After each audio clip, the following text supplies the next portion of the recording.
Bonjour et bienvenue dans cette conférence autour des métiers du jeu vidéo. On va parler à peu près pendant 1 heure et demie du jeu vidéo, formation, l'industrie, son avenir. Avec nous, Geoffrey Tichadel, ancien élève de l'ESMA, qui est maintenant chez Ubisoft. Deux élèves actuels de l'école, Marion et Vincent. Et de mon côté, je suis Benoît Rogès de 3DVF, site sur l'actualité 3D, animation, effets visuels, jeux vidéo. Et on suit notamment le travail des anciens élèves de l'ESMA. Ce qu'on va faire, c'est qu'on va discuter ensemble, se poser des questions pendant un certain temps, et ensuite il y aura un temps de questions où vous pourrez intervenir. Mais n'hésitez pas dès à présent dans le chat Twitch à poser vos questions, on les notera et on y répondra le moment venu. Pour commencer, Geoffrey, est-ce que tu pourrais nous parler un peu de ton parcours? Ouais, complètement. Moi je sors de l'ETPA, j'ai pas fait l'ESMA, j'ai fait l'ETPA à Toulouse. Oui, le TPA qui était donc l'école de jeux vidéo à C'est l'époque ça, ouais. et qui maintenant a intégré le cursus de l'ESMA. Très bien, je l'ignorais. Voilà. Mais ouais, je suppose que depuis ma sortie de l'école, je sais qu'il y a eu pas mal de changements, notamment au niveau du cursus. Donc ça serait bien d'en parler, j'aimerais bien Mhm. savoir un petit peu ce que ça donne.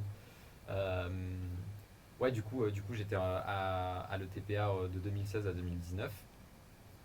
Une fois sorti de l'ETPA, je suis allé directement en Belgique chez l'Ariane Studio, euh, euh, dans lequel je suis resté voilà, 8 mois, 8-9 mois, jusqu'au confinement, malheureusement. Et après mon retour en France, j'ai retrouvé du travail chez Volsen Studio, une petite boîte de Nice, pour finir à rentrer chez Ubisoft en novembre 2021. Et j'y suis encore. Et en termes de jeux vidéo sur lesquels tu as travaillé? Eh bien, j'ai travaillé sur du coup Baldur's Gate 3 chez l'Ariane Studio, qui est le prochain RPG de la boîte qui va sortir du coup en août. Euh, j'ai travaillé donc sur le live de Volsen, qui est un ARPG hack and slash euh, qui est sorti en 2020, février 2020. Et là, je travaille actuellement sur Beyond Good and Evil 2 D'accord. depuis mon entrée à Ubisoft. Est-ce que tu peux revenir un peu sur la sortie de l'école, même si tu as eu un. Si c'est tombé à un moment un peu particulier puisque tu as fait face au Covid, comment tu as géré tout ça? Est-ce que c'était dur de trouver un premier poste? Alors, pour trouver un premier poste, j'avoue, je suis un peu biaisé pour répondre à cette question parce que j'ai eu énormément de chance par rapport à mon stage. C'est-à-dire qu'on a eu la chance d'avoir la visite d'un designer de l'Ariane qui est Edouard Imbert, Oui. qui travaille donc actuellement en tant que senior designer chez l'Ariane Studio. Euh, et de fil en aiguille, au cours de la journée, j'ai quand même essayé de lui. Alors, j'ai eu de la chance d'avoir des professeurs qui lui ont un peu parlé de moi et de mon envie de travailler pour lui et pour sa boîte. Et donc ça s'est fini par un échange de mails et j'ai fini par avoir des tests sur lesquels plusieurs d'entre nous avons été testés en réalité. Euh, et j'ai eu la chance donc d'être engagé en tant que stagiaire système designer euh, pour finir mes études là-bas. Et voilà. Et du coup, d'ailleurs, si on regarde ton CV, tu as été donc system designer, tech designer, Ouais. game designer. Pour les personnes qui ne sauraient pas forcément à quoi ça correspond, est-ce que tu pourrais nous dire ce que c'est? C'est une question assez intéressante dans le sens où finalement toutes les entreprises ont leur propre définition de ces différents domaines. Un système designer, il va surtout travailler sur l'équilibrage, les valeurs. Quand j'étais à l'Ariane, j'étais système designer, je travaillais énormément sur des formules mathématiques et implémenter ces formules mathématiques en jeu. Donc il y avait quand même une partie de test, d'implémentation, de codage. Je dis toujours qu'un tech designer, c'est un game designer pragmatique. C'est-à-dire que c'est lui qui va mettre les mains dans le cambouis pour faire germer les idées. Alors c'est vrai qu'on est très spécialisé dans le triple A,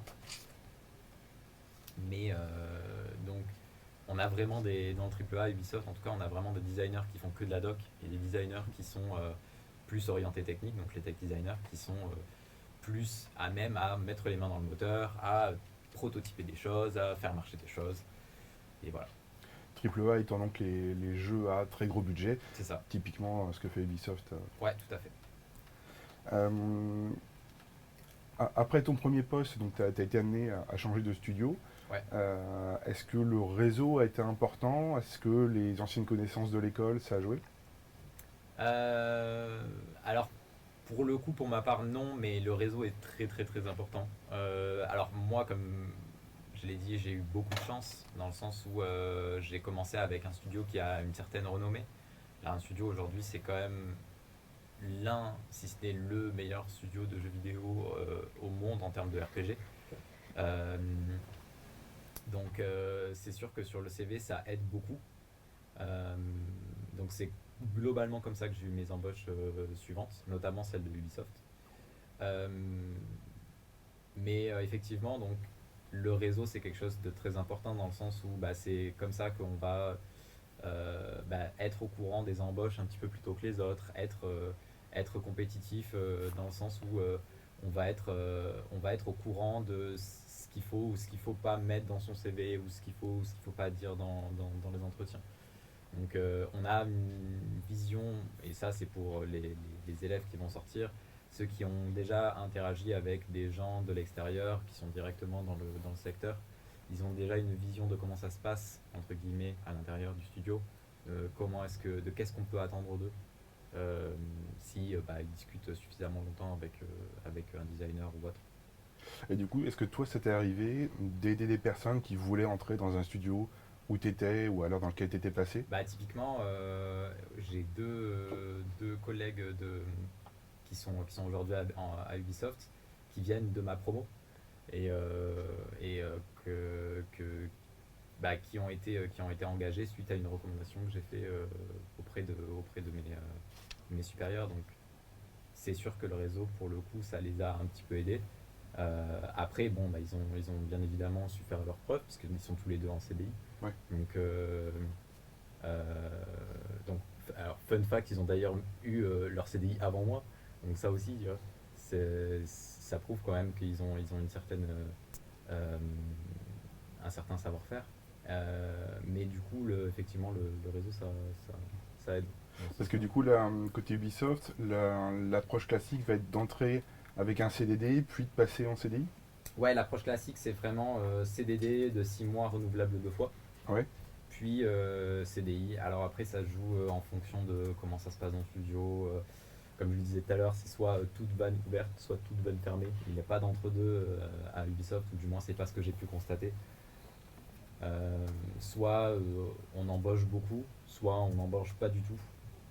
Et puis ça vient en fonction des besoins du projet et du mood général du studio. Oui, parce que les différentes antennes d'Ubisoft vont évidemment se spécialiser sur un projet ou deux, trois projets, et du coup, ça va vraiment guider les besoins en recrutement. Ça dépend. Alors c'est vrai que pour le coup, j'ai eu une expérience que chez Ubisoft Montpellier. Mais de ce que j'en comprends, c'est que Ubisoft Montpellier, c'est un petit peu l'enfant gâté de Ubisoft, dans le sens où BGE, c'est quand même un projet qui est en développement depuis un certain temps. Et malgré ça, c'est quelque chose qui continue à être développé. Ouais. Euh, BGE étant, Beyond Good and Evil. voilà pour ça. Ouais, c'est vrai. Pardon, il y a beaucoup, on fait beaucoup d'acronymes. Mais ouais, on est un petit peu des privilégiés dans le sens où, bah, typiquement, euh, je sais pas si je peux, non, je sais pas si je peux en parler, donc je vais pas trop m'étaler dessus, mais c'est vrai que, disons qu'on est, même à Ubisoft Montpellier, typiquement, je sais que j'ai pas eu de peur sur le fait que je sois renouvelé en CDI, dans le sens où ça tenait que de mes compétences et pas spécialement de savoir s'ils avaient du budget pour m'embaucher ou pas. D'accord. Euh, Parlons un peu de l'industrie en général. Les derniers chiffres qu'on peut trouver du côté du SNJV, donc le syndicat national du jeu vidéo, qui regroupe pas mal d'entités du secteur, c'est qu'il y aurait à peu près 5000 emplois en France côté production et studios de création, dans 700 studios à peu près, avec des tailles très différentes. Il y a des entités qui vont être moins de 10 personnes et d'autres qui seront massives comme Ubisoft. Euh, de ton côté, comment est-ce que tu perçois comment est-ce que tu perçois le secteur actuellement en termes de dynamique, d'évolution? Pour moi, ça a été une volonté dès le début. Quand j'étais à l'école, je savais que bah, typiquement, quand je voyais, je faisais mes études à Toulouse, quand je voyais les studios, à Toulouse, il n'y en avait pas. Et les seuls studios qui ont été créés, c'était par des anciens élèves de l'ETPA. Euh, donc, c'était très compliqué pour moi de me voir rester en France pour au moins le début de carrière, parce que globalement, c'est un métier qui est très compétitif, on va en reparler, je pense. Euh, c'est quelque chose de très compliqué pour rentrer dans le métier. Une fois qu'on est dedans, c'est tout de suite un petit peu plus simple. Mais pour rentrer dedans, c'est très compétitif. Et je me suis toujours dit que je ne pouvais pas me permettre de me cantonner juste à la France. Et j'ai des camarades qui l'ont fait et qui aujourd'hui ne sont toujours plus, enfin, ont dû se reconvertir ou quoi. Donc, je sais que se cantonner à la France, c'est un petit peu se mettre une balle dans le pied, dans le sens où on a des compétences qui peuvent s'exporter très facilement à l'étranger. Et la France est un peu à la bourre encore aujourd'hui là-dessus, même si ça va de mieux en mieux naturellement. Mais quand on regarde quand on voit que les studios londoniens sont aussi nombreux pratiquement que les studios français, euh, c'est un peu compliqué de se dire ah, je vais rester dans ma France et je vais faire mon petit bout de chemin. Ça peut marcher, hein, tout à fait. Et d'ailleurs, heureusement, ça marche pour la majorité d'entre nous. Mais de pouvoir s'exporter, c'est quand même un luxe qu'on a. Et en revenant en France, est-ce que le fait d'avoir eu cette expérience à l'étranger, c'est un plus? Oui, bien sûr. Bien sûr, c'est un plus. Dans le sens où, d'un point de vue bah, de base sur le CV, ça prouve que bah, typiquement tu as un anglais professionnel. Tu peux converser en anglais. Donc typiquement à Ubisoft, aujourd'hui, Ubisoft, c'est l'anglais obligatoire pour travailler correctement. Typiquement, moi, je travaille beaucoup avec le studio ukrainien de Kiev. Donc évidemment, on travaille main dans la main et en anglais tout le temps. Donc aujourd'hui, d'avoir une expérience sur le CV qui prouve que effectivement tu as cette compétence de parler anglais et d'être capable de converser de manière professionnelle en anglais, bah c'est évidemment un plus. Ouais. D'accord. Un autre point dont je voudrais qu'on parle, c'est la partie un peu technique. Même si tu es vraiment centré sur le game design, Ouais. tu travailles sur des projets qui sont contraints par les capacités des consoles, qui sont liés aux évolutions techniques qu'il va y avoir, les nouvelles cartes graphiques, les nouveaux processeurs. Est-ce que c'est quelque chose que tu prends en compte dans ton métier? Et si oui, comment?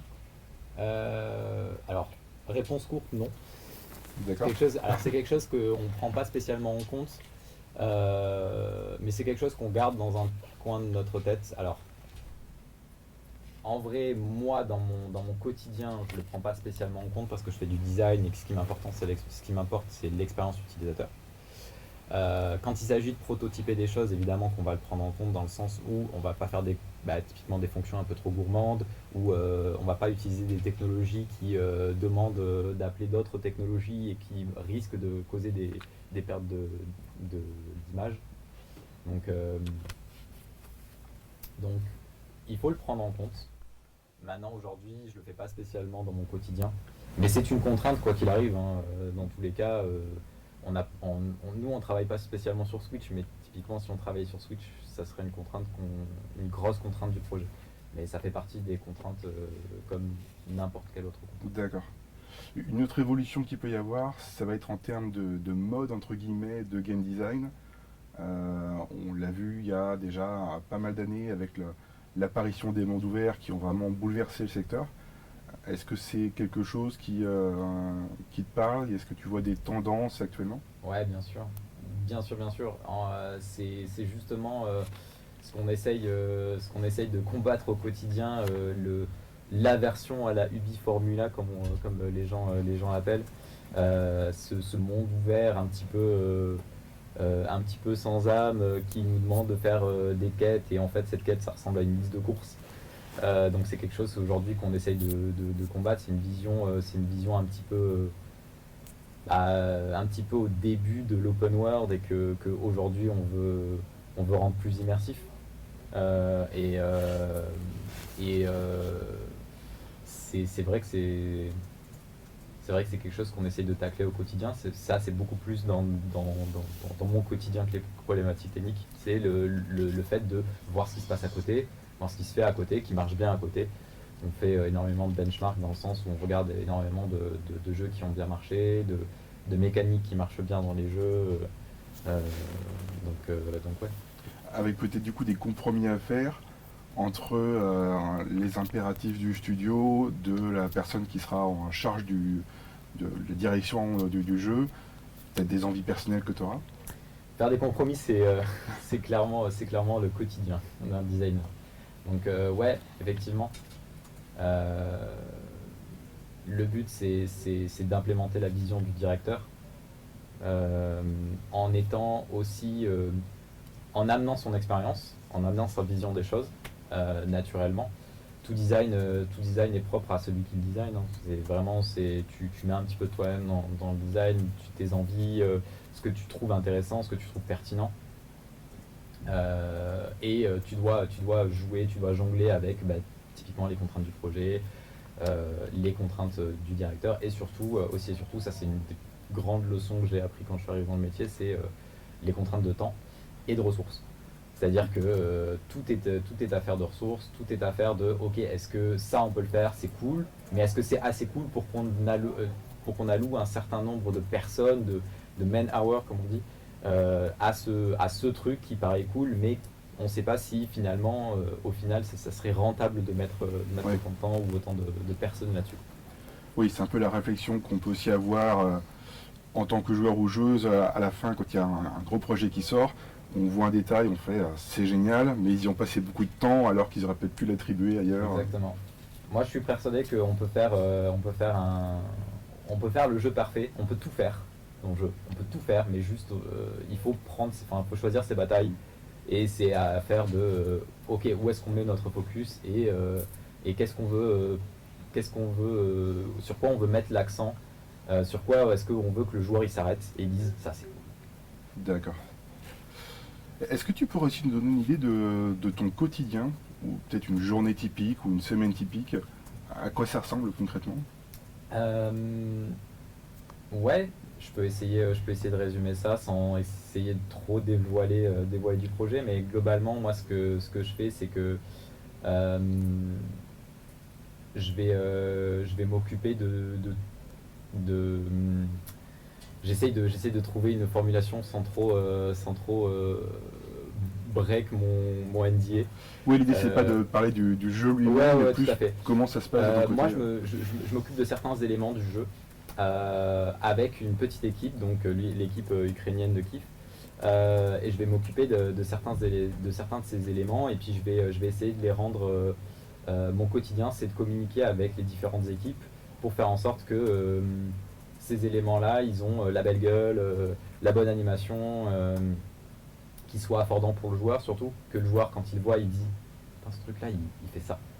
Et voilà. Et derrière, je le prototype, euh, avec notre équipe. Voilà, le but, c'est qu'on rende cette chose jouable, et qu'on la mette dans les mains du directeur, qui derrière joue et qui fasse c'est cool, ou alors c'est pas cool, changer ça, ça marche pas dans la vision, ou que sais-je. Et voilà. Donc pour l'instant, c'est ça ma journée type. Dans un second temps, on s'attend aussi à produire aussi certaines choses en termes de data, de pouvoir insuffler dans le jeu du contenu. Donc ça, c'est dans un second temps, effectivement. Mais globalement, et c'est quelque chose qui change énormément en fonction du studio dans lequel on est, c'est globalement à Ubisoft, moi je fais énormément de coordination. Coordination, de communication. Euh, En ce moment, je dis plus aux gens quoi faire que de faire des trucs. C'est sans doute lié aussi à la taille du studio. Ouais. Je pense à ce que tu as pu vivre chez Wolcen par exemple, qui était une entité bien plus réduite. Ouais. Je suppose que le quotidien était assez différent.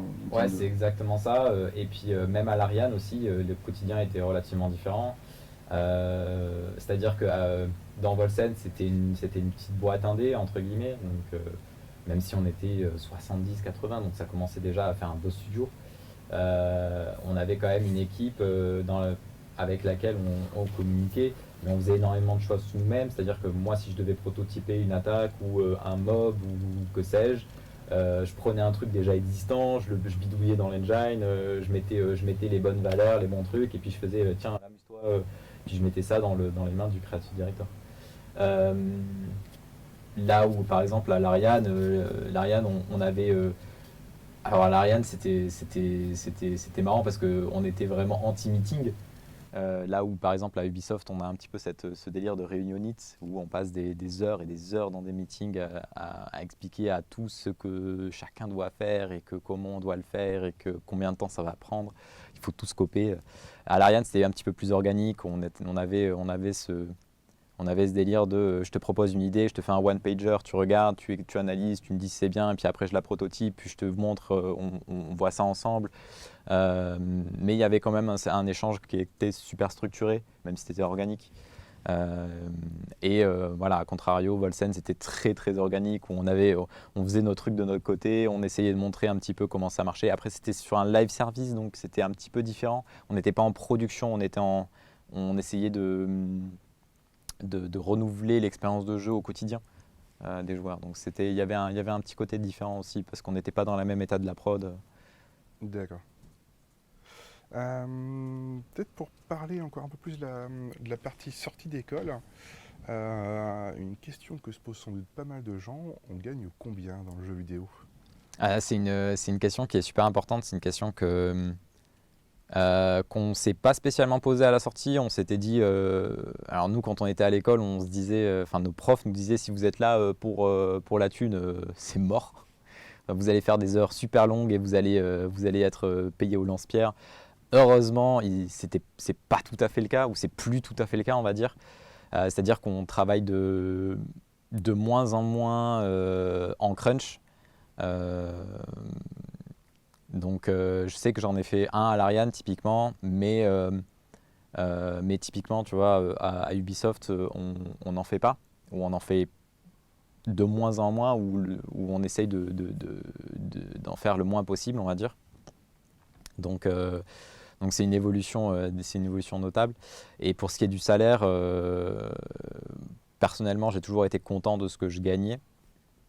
Je suis rentré à Ubisoft, on m'a proposé 31 000 à l'année en brut, ce qui semble totalement adéquat. Et aujourd'hui, je pense qu'un junior designer tel que vous, si vous sortez dans le AAA par exemple, ou que vous arrivez dans une entreprise, type Ubisoft et autres, je pense avec notamment les dernières années d'inflation, je pense qu'entre 30 et 35K, vous pouvez en tirer votre compte. En dessous, je pense que vous sous-vendez. Et un piège qu'il faut éviter, c'est que dans ces entreprises, l'évolution salariale est très structurée. Et donc, il est important d'être en position de négociation en amont avant de rentrer dans l'entreprise où vous êtes un petit peu bloqué par les protocoles d'évaluation. Et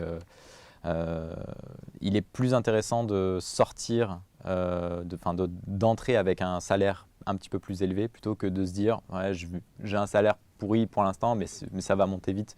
Surtout dans des entreprises de type AAA, on fait une évaluation par an et encore, donc ça peut être très très lent.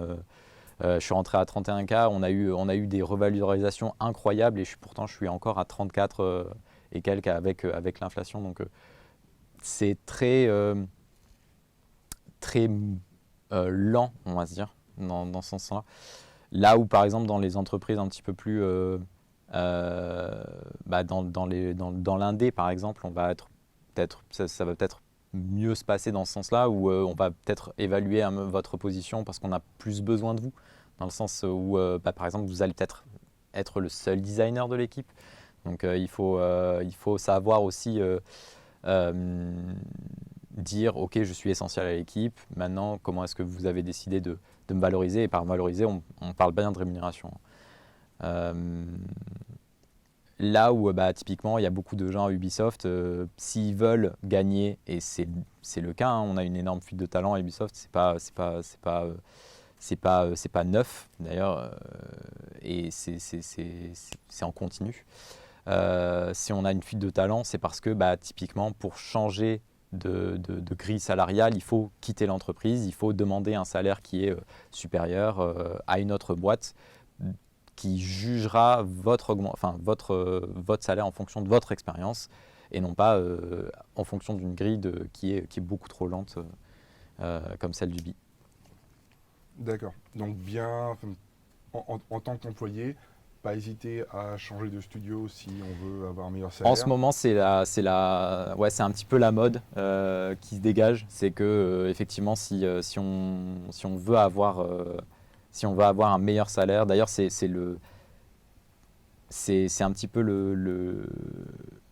l'argument phare des entreprises qui nous débauchent. Quand on est à Ubisoft, en général, on bénéficie d'une vitrine. Donc, on a beaucoup de gens, notamment sur LinkedIn, qui viennent nous proposer des emplois. On propose beaucoup, typiquement, de postes de senior designer avec des payes qui sont bien plus élevés que ce que je gagne actuellement. C'est un petit peu leur argument de vente en disant « Ok, viens chez nous, on va mieux payer, quoi, globalement. » Ok. Avant d'entrer chez Ubisoft, il faut d'abord faire ses études. Ouais. Avant qu'on commence le live, tu te demandais d'ailleurs comment ça avait évolué un petit peu à ce niveau-là. Je sais que la principale évolution, c'est qu'on est passé de 3 ans à 4 ans en termes de formation. Est-ce que vous avez du coup des éléments peut-être à nous donner sur comment ça se passe avec cette année supplémentaire en termes de formation? Peut-être commencer. Ouais, après nous du coup, nous deux on est encore sur l'ancien cursus, on va dire, on est encore en 3 ans. Ouais. Et donc c'est à partir de l'année prochaine où ça passe en 4 ans. Et en fait on a une année en plus qui va être plus de la spécialisation. Du coup juste avant la dernière année, avant de se concentrer vraiment sur le jeu de fin d'études. Du coup on va pouvoir se spécialiser encore plus avant. Ouais. Ah ouais, c'est pas du tout une année de prépa qu'ils ont rajouté, parce qu'il y avait ce délire ils voulaient rajouter une année de prépa avant. Ouais. Pour prendre les bases du design, les bases de la programmation et ensuite vous envoyer dans le cursus. Je pense que c'est plus le cas maintenant. En soi, pour l'instant, c'est surtout une 4e année, mais qui s'insère en fait entre la 2e et la dernière année. Ouais. Et c'est effectivement une année qui va servir, comme elle l'a dit, à la spécialisation. Et aussi pour laisser le temps aux élèves de mûrir et de prendre du recul sur leur travail, sur aussi ce qu'ils veulent faire et sur ce qu'ils ont produit sur les 2 dernières années. Et pour le coup, c'est une année, oui, qui est nécessaire, que personnellement, j'aurais adoré avoir et que les élèves, quand ils l'auront, adoreront avoir. Alors, sur le papier, c'est vrai que quand tu dis tu auras ton diplôme en 3 ans ou en 4, c'est pas du tout la même chose, surtout que notamment tu dois payer une nouvelle année, donc c'est aussi un facteur à prendre en compte. De ma part, je sais que on a vécu 3 années qui étaient très intenses. Je pense que pour vous, ça va être la même. C'est-à-dire que on est d'accord que vous êtes aussi dans une dynamique de vous rentrer le soir, vous travaillez jusqu'à 1h du matin, vous vous couchez, vous vous réveillez à 7h, vous recommencez sans pause, vous travaillez de projet en projet, parfois plusieurs projets à la fois. Ça, je pense que c'était notamment en 2e année pour toi. Oui, pour le coup, oui. Mais après, évidemment, ça dépend de chacun. Ça dépend aussi de la spécialité de chacun. Ouais, ça dépend de comment est-ce que tu te sens sur certains domaines, comment est-ce que tu gères ton temps. C'est vrai que c'est une période un petit peu éprouvante et je suis content dans le sens où cette 4e année, elle va vous permettre aussi de souffler un petit peu. Non pas de pouvoir que cette année, je ne sais pas exactement de comment est-ce qu'elle va être fournie, mais vous aurez sûrement pas mal de taf à faire, mais, enfin, ou du moins les générations futures, mais dans le sens où le seule chose que je reproche aujourd'hui à l'école, c'est qu'on nous a instauré cette culture du crunch, en fait. Cette culture de, on travaille énormément de chez nous, on met énormément de choses à nous, on met énormément de nous-mêmes dans cette formation. C'est un petit peu biaisant, dans le sens où quand tu sors, tu t'attends à cravacher comme ça et qu'il faut avoir un certain lâcher-prise, une certaine acceptation que le travail normal, c'est 8 heures par jour et encore, il faut savoir un petit peu lâcher du lest à ce niveau-là et être d'accord avec le fait que si le jeu il sera pas prêt à temps, c'est pas de ta faute. Globalement, globalement, tous les élèves de l'ESMA maintenant vont sortir de différentes façons, donc soit des concept artistes, des VFX, des animateurs, des programmeurs, des designers. Tous ces gens-là font partie de la production et sont pas spécialement. C'est pas eux qui choisissent les dates de sortie, mais bien évidemment, c'est en fonction de eux que les producteurs, les éditeurs peuvent envisager une date de sortie. Mais en théorie, et ça va de mieux en mieux, j'ai envie de dire à ce niveau-là, en théorie, on est toujours un petit peu pressé par le temps avec ces dates, avec l'argent que ça demande, puisque chaque mois que tu délayes ton jeu, c'est des employés que tu dois payer, c'est des structures que tu dois payer, surtout quand tu es en indé, ça devient de plus en plus dur. Je sais que typiquement, pour donner un exemple très concret, je suis arrivé à Volsen en septembre 2020. Le jeu est sorti en février 2020 parce qu'ils n'avaient plus du tout de budget. Résultat des courses, le jeu il est sorti extrêmement buggé. Il est sorti avec des serveurs qui étaient très instables. Les joueurs perdaient leur progression. Les joueurs pouvaient plus se connecter. Il y avait même des semaines entières où les joueurs ne pouvaient pas se connecter au online. Résultat des courses, le jeu il a été enterré. Il a été enterré par les critiques, il a été enterré par les joueurs. Aujourd'hui, ils remontent tout doucement à la pente. Ils ont sorti enfin le dernier acte de leur campagne, là, il n'y a même pas un mois. Et encore, aujourd'hui, les gens disent « Oui, mais jouez pas à jeu, c'est buggé. » Alors que ça fait 3 ans qu'il est sorti, le jeu.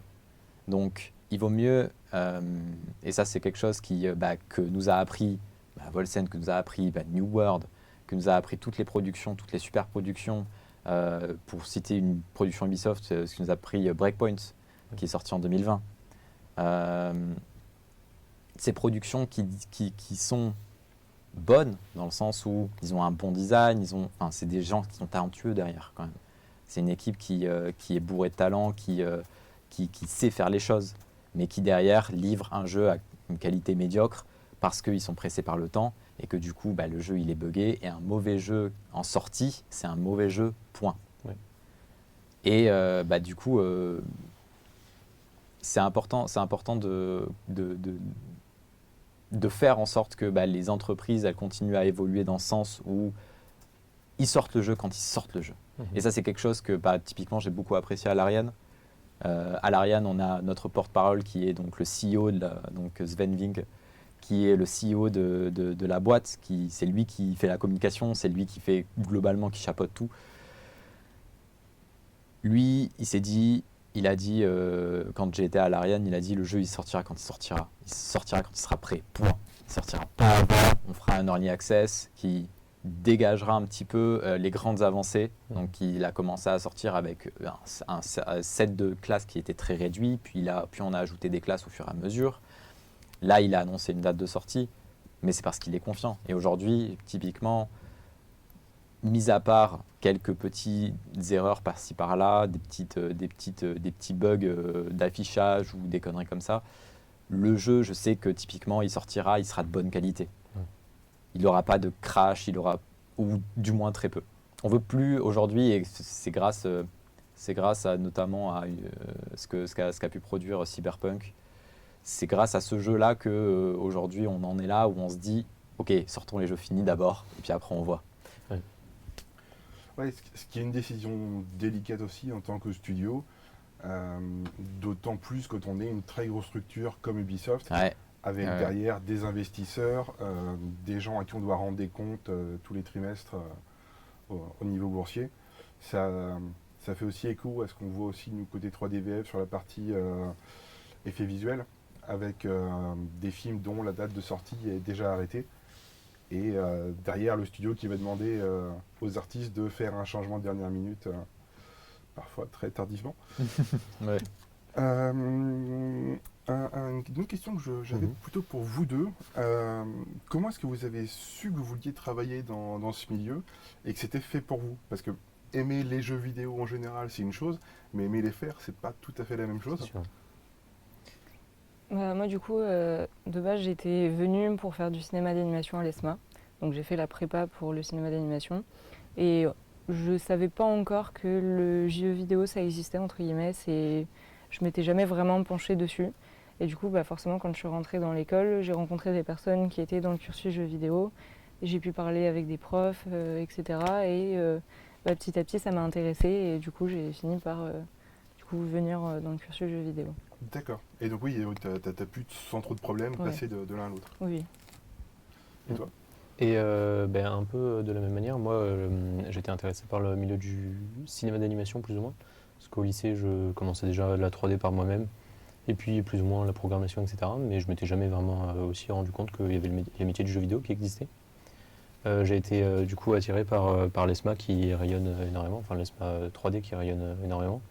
Et puis j'ai découvert là le TPA, enfin maintenant l'ESMA Game, qui m'a tout de suite parlé parce que du coup, pour le coup, il y avait le côté programmation et un vrai côté technique poussé qui m'a tout de suite parlé. Et après, oui, évidemment, je joue aux jeux vidéo un peu comme tout le monde, mais pas spécialement. Et aujourd'hui, j'y joue presque, enfin bien moins. Même. D'accord. Un autre élément qu'on voit pas mal, j'étais à la Paris Games Week à l'automne avec des parents qui se posaient un peu des questions par rapport à leurs enfants, parce que, comme je le disais, c'est des études, hein, donc il y a un investissement derrière. Les parents souvent financent et qui se demandent si leur enfant a fait pour ça, si c'est la bonne voie. Est-ce que ça a été difficile de peut-être convaincre vos parents, d'en discuter avec eux? Comment ça s'est passé? Moi, ça a été un peu compliqué parce que j'ai des parents qui sont très fermés, on va dire, sur certaines idées, etc. Et c'est vrai que le jeu vidéo, comme c'était un cursus qu'on n'entendait pas trop parler encore, etc., mes parents, ils n'ont pas tout de suite sauté sur l'occasion. Donc j'ai dû les convaincre et leur faire comprendre que c'est vraiment ce que je voulais. Et quand ils ont vu, après, forcément, maintenant, ils sont à fond derrière moi, etc. Mais c'est vrai qu'au début, ça a été un peu plus compliqué. Est-ce qu'il y a des choses que tu as mis en avant? C'est le fait que ça te passionnait, ou est-ce que des choses un peu plus... Moi, c'était surtout le fait que ça me passionnait et j'ai dû essayer de leur montrer par plusieurs moyens que j'étais vraiment, vraiment motivée parce que déjà le cinéma d'animation, ça a été un pas un peu compliqué au début pour eux. Donc en plus, aller en jeu vidéo, ça leur parlait encore moins. Mais au final, j'ai réussi et maintenant j'y suis et je suis très heureuse d'être là. Donc D'accord. j'ai fait tout ce que j'ai pu pour y être. Et voilà.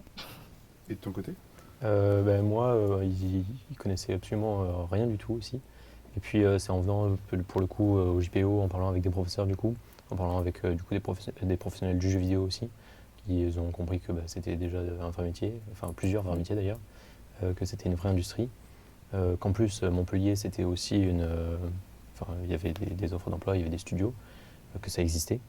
Et puis après ils m'ont fait confiance sur mon choix et puis moi évidemment je leur ai montré que c'était pas n'importe quoi, que ça me plaisait vraiment sur la suite de mes études, quoi. Et maintenant, je suis en dernière année, donc il faut que je leur montre que je suis allé jusqu'à l'emploi. D'accord.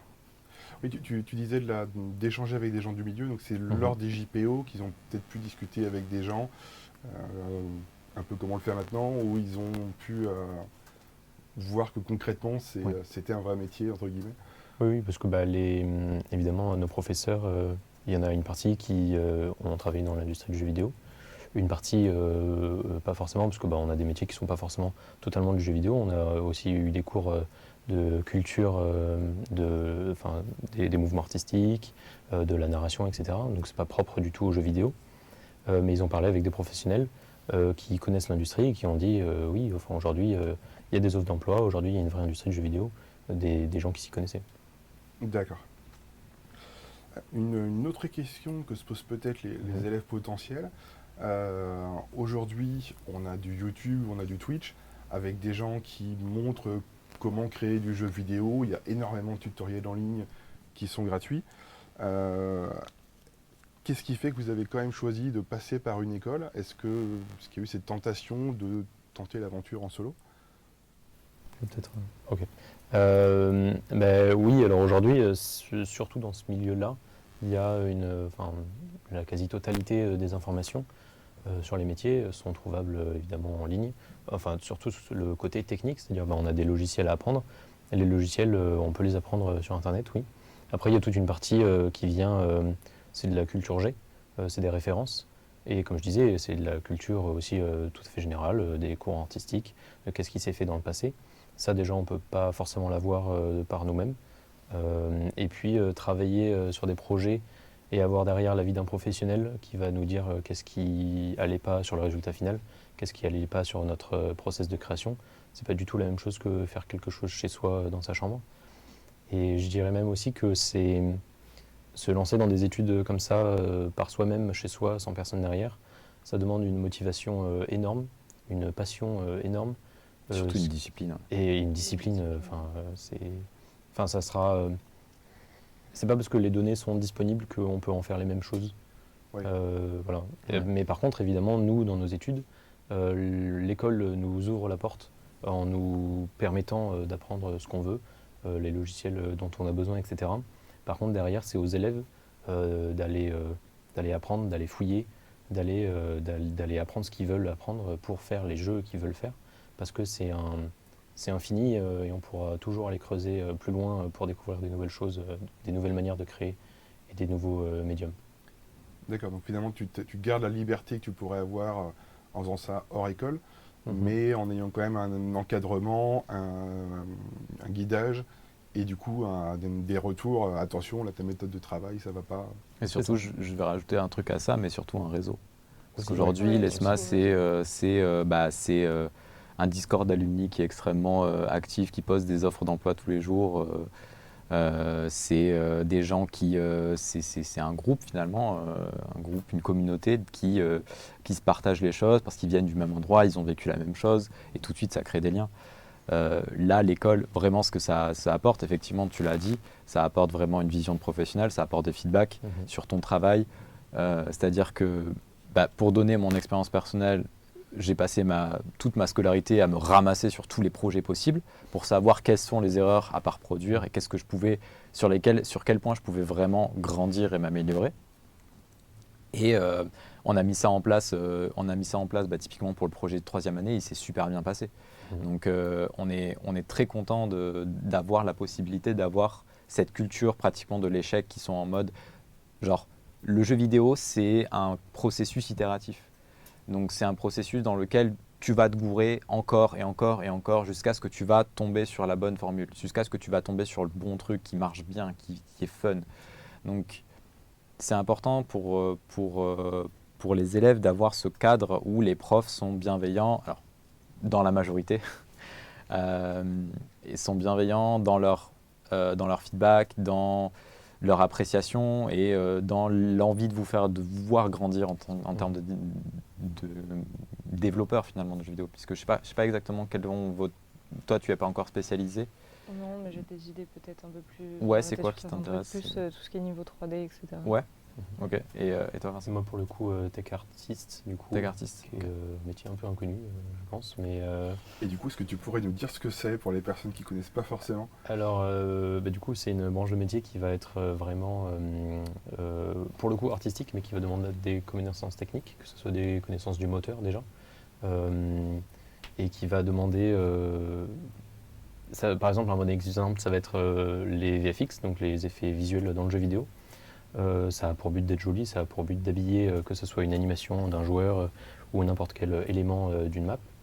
Donc ça a pour but d'être joli et efficace, mais ça demande beaucoup de connaissances techniques et ça peut aller jusqu'aux mathématiques au niveau des connaissances que ça demande. C'est un beau mix entre l'artistique et la technique. D'accord. Du coup, puisque tu es encore en première année, en arrivant dans le cursus, est-ce que tu as eu des surprises, des matières peut-être, des exercices auxquels tu t'attendais absolument pas? Après, c'est vrai que du coup, vu que j'ai connu la section, j'étais déjà dans le campus et j'ai pu voir un peu ce que les autres élèves faisaient, je savais à peu près à quoi m'attendre. Mais c'est vrai que Vincent en parlait tout à l'heure, un truc qui peut un peu surprendre certains élèves, je pense que c'est le cours de culture de l'image par exemple, où du coup on va apprendre, comme il disait, plein de trucs sur le passé, que ça soit dans le jeu vidéo ou en général. Mais en fait, en soi, c'est important parce que ça va nous amener aussi une culture derrière qui va nous aider, même si c'est pas en lien direct avec le jeu vidéo sur l'instant T. Je trouve que c'est quand même un cours qui est très intéressant et très important. Vous avez eu notamment des cours sur les différents mouvements architecturaux, Ouais, comme ça. ouais, voilà. Donc ça, voilà, pour quelqu'un qui veut derrière devenir environnement artiste, qui va construire des mondes, des architectures, comme ça, c'est essentiel de savoir qu'est-ce que les humains ont fait avant lui, pour faire des choses qui soient plausibles dans le jeu. Ouais, qui se rapprochent de la réalité, quoi. Ça, effectivement, c'est quelque chose je sais que l'école voulait beaucoup travailler là-dessus, puisque quand j'étais élève, on avait donc cette formation game design qui était vraiment estampillée game design, même si on pouvait avoir des branches internes, des développements internes. Expliquer aux parents ce que c'était le game design, c'était extrêmement dur, les gens ne comprenaient pas. On avait un taux d'abandon en première année qui était aux alentours de 50%. C'est-à-dire que 50% des gens qui arrivaient en première année quittaient l'école parce qu'ils se rendaient compte, après avoir du coup payé une année, se rendaient compte que finalement, c'était pas du tout ça qu'ils pensaient être le game design. Il y en a plein qui sont partis typiquement en game art, qui sont allés complètement dans d'autres domaines parce qu'ils se disaient mais c'est pas du tout fait pour moi. Donc il y a quand même une...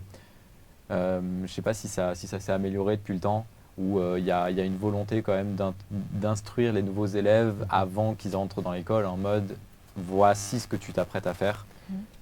Déjà, il y a l'appellation du cursus qui évolue. Aujourd'hui, c'est conception et réalisation de jeux vidéo. Ouais. Parce que effectivement, le game design en soi, c'est une branche assez précise de la réalisation de jeux vidéo.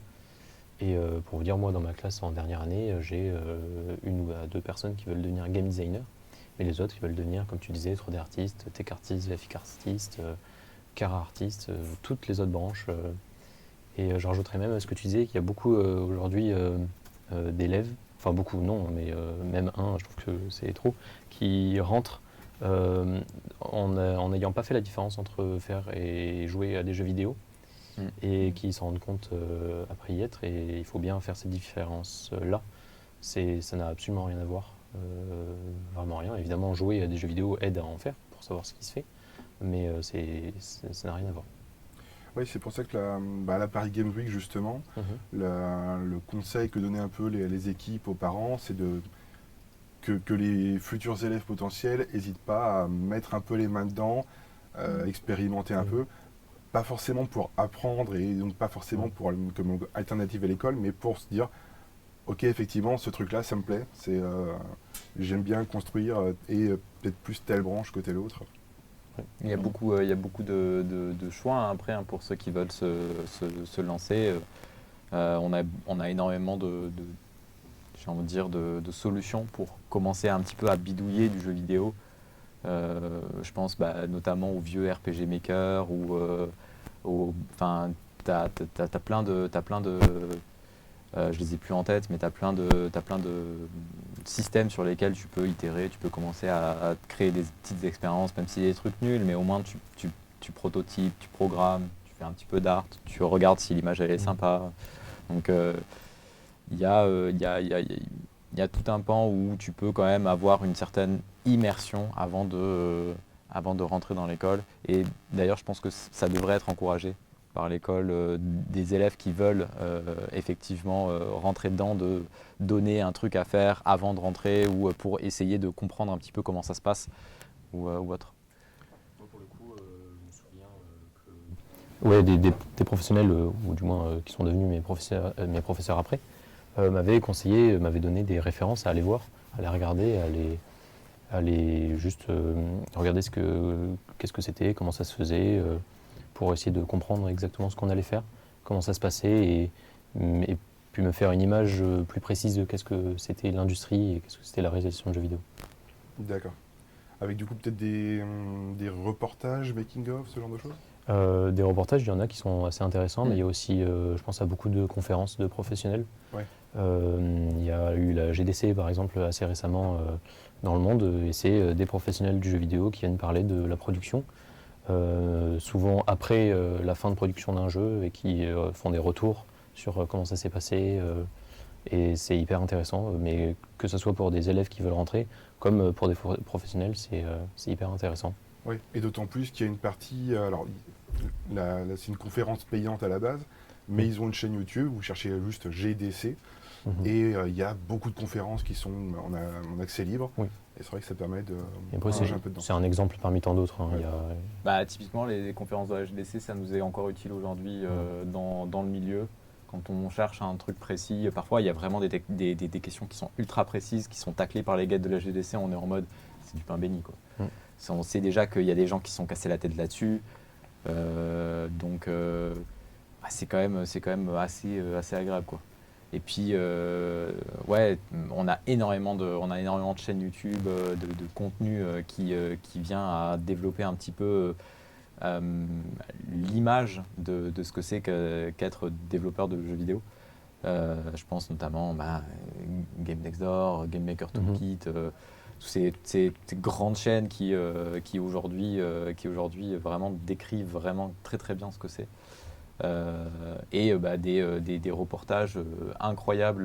Je ne sais plus exactement le nom de la chaîne YouTube, mais il y a aussi Sony qui avait fait un documentaire sur le dernier God of War, enfin l'avant-dernier God of War, du coup, le God of War de 2016, qui s'appelle Raising Kratos, qui est incroyable, qui prend vraiment tous les aspects de ce développement d'un AAA aussi ambitieux que celui-ci.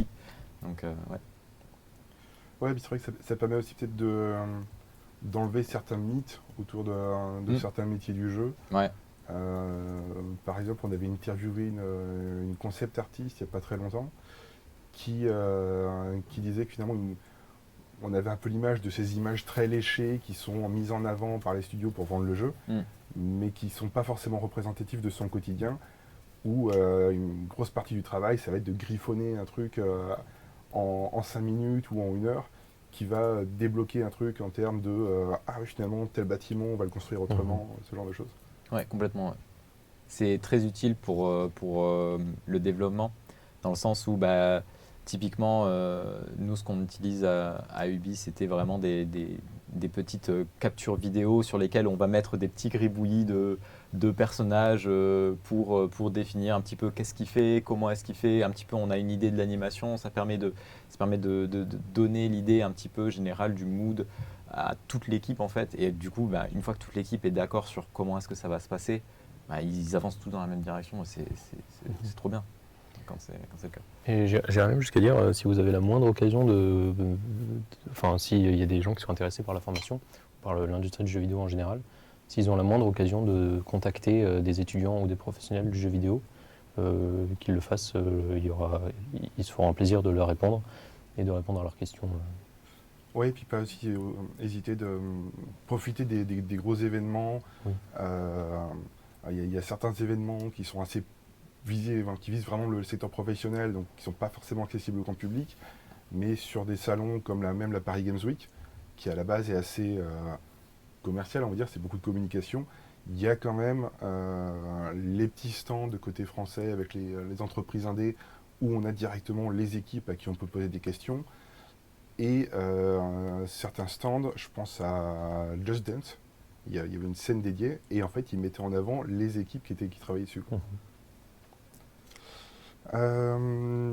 Petite question, plutôt pour toi du coup. En termes de statistiques, on est à 20-25% de femmes dans le milieu du jeu vidéo.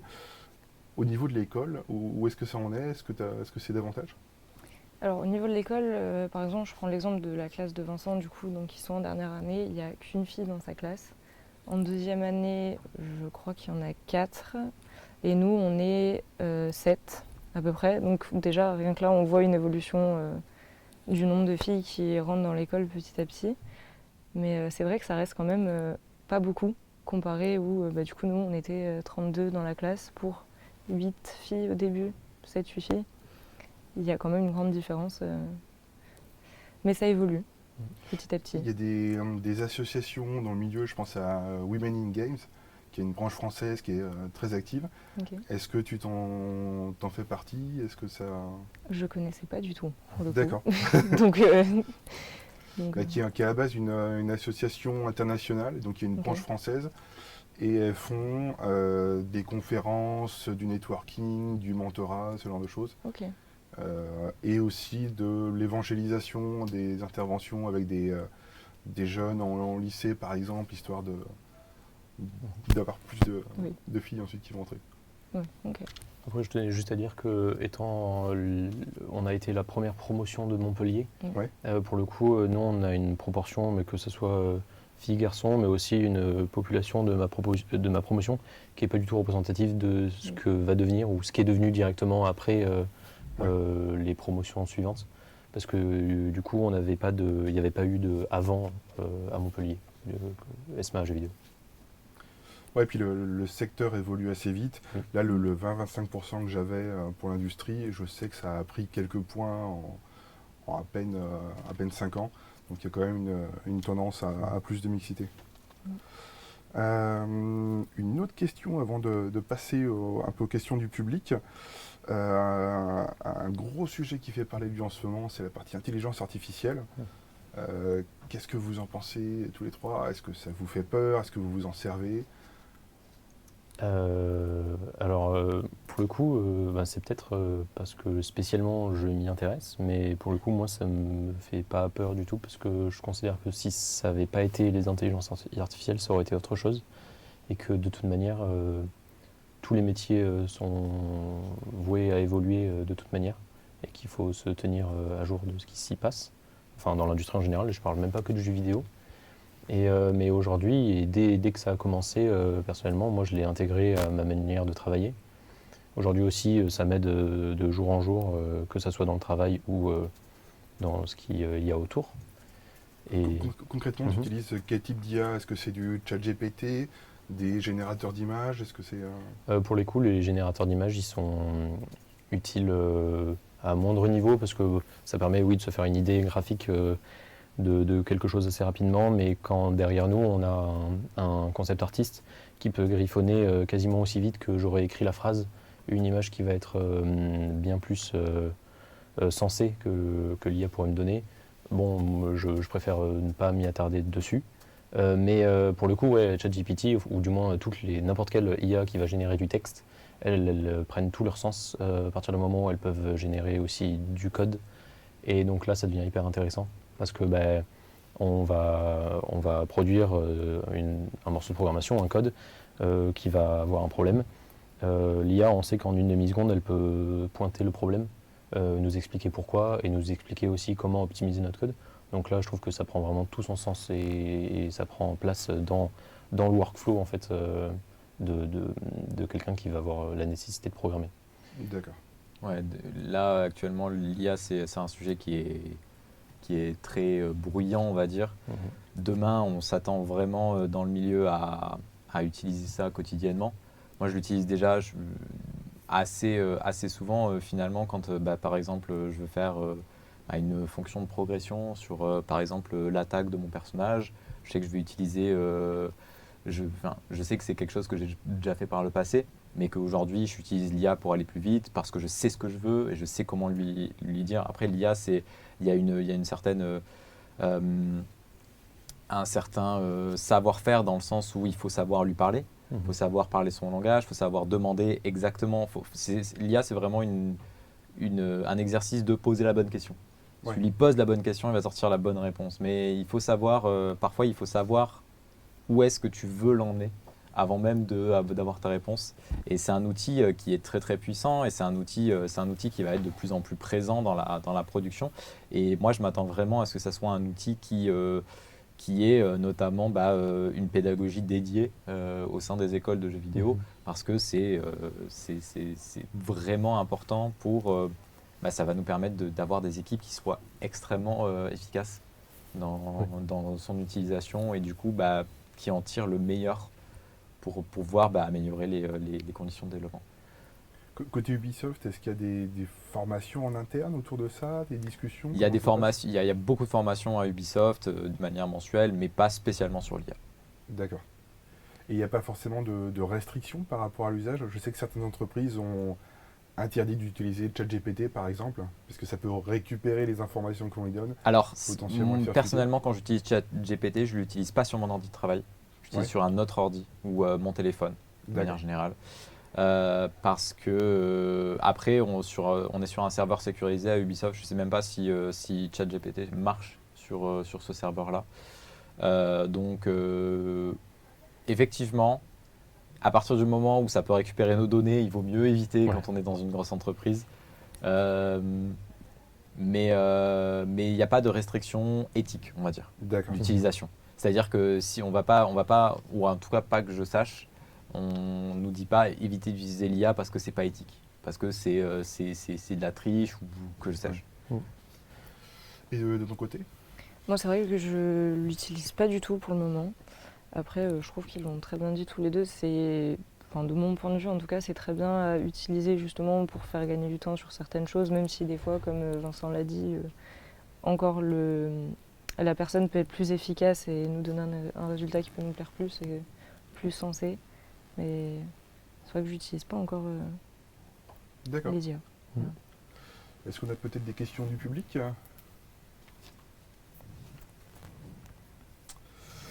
Hop, magnifique. Alors, on a une personne qui est au collège et qui voudrait devenir character designer, qui hésite peut-être à faire un lycée professionnel côté graphisme, puis à une école de jeux vidéo.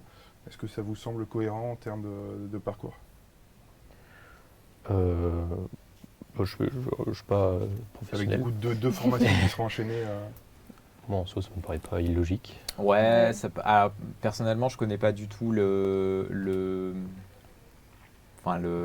cursus lycéen maintenant. Je suis quand même sorti du lycée en 2011, donc ça fait un petit bout de temps.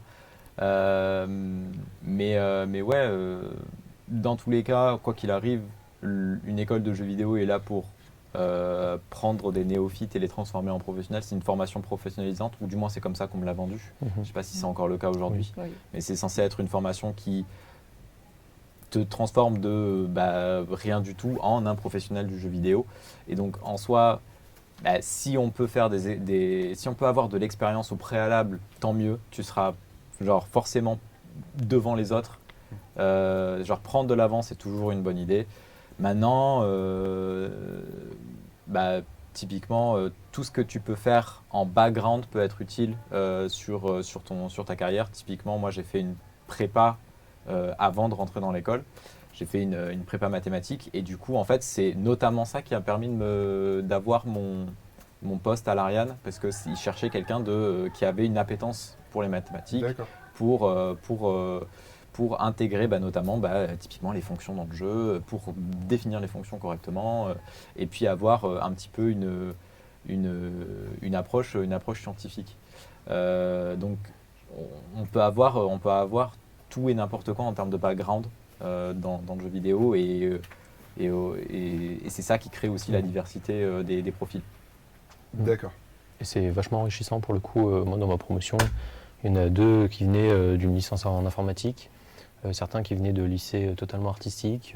Moi, j'ai fait un bac S. Ça vient de tous les milieux et c'est pour le coup hyper intéressant parce que on finit par discuter pendant 3 ans avec eux et on apprend tout ce qu'ils ont appris et on leur apprend tout ce qu'on a appris. En termes d'outils pour les personnes qui voudraient s'initier, on a plusieurs personnes qui nous demandent quels sont les logiciels les plus utilisés. Alors, Unity, Unreal Engine, ça va effectivement être les principaux. Mais on a aussi des personnes qui nous demandent est-ce que utiliser Roblox, Blender, ça peut être des bons points de départ? Le bon point de départ, c'est le logiciel avec lequel tu te sens confortable pour créer. Ouais. C'est vraiment... tous les logiciels sont viables dans le but à partir du moment où tu veux être créatif, à partir du moment où tu veux vraiment créer une expérience, tu peux utiliser n'importe quoi. Comme je l'ai dit, tu peux utiliser RPG Maker, tu peux utiliser Scratch, tu peux utiliser Unity. Tous les moteurs sont permis. Aujourd'hui, il y a des productions qui se passent 100% sur Roblox. Il n'y a pas de sous-branche ou de quoi que ce soit. Ça dépend juste de l'industrie ou de l'entreprise dans laquelle il veut fonctionner. Mais aussi, de toute façon, il faut bien faire le premier pas à un endroit pour savoir si on veut y rester. Donc, autant commencer n'importe où et puis tu verras bien. Ouais, donc effectivement, parce que la personne en question avait un projet de jeu vidéo en duo, en fait, avec un ami qui ferait la partie scripting et lui ou elle qui ferait la partie modélisation, design. Et effectivement, ça peut être un bon moyen de se faire la main, d'avoir un projet peut-être à montrer en entretien. Ouais, et Ouais. limite, moi je sais que ça s'est fait, mais limite tu fais un serveur Minecraft, ça passe. Hein. Oui. Tu fais un serveur Minecraft avec des règles particulières. Alors c'est dans le cadre de Minecraft, donc ça aura la gueule de Minecraft, mais globalement tu peux créer quand même une expérience comme ça. Ça dépend aussi du style. Il y a des moteurs qui sont plus à même de faire certains types de jeux vidéo que d'autres. Je pense Unreal Engine, on le met souvent sur un piédestal parce qu'il peut être impressionnant sur certains endroits. Par contre, faire un jeu 2D sur Unreal Engine, c'est possible. Après, ce serait vraiment s'embêter pour rien, je pense.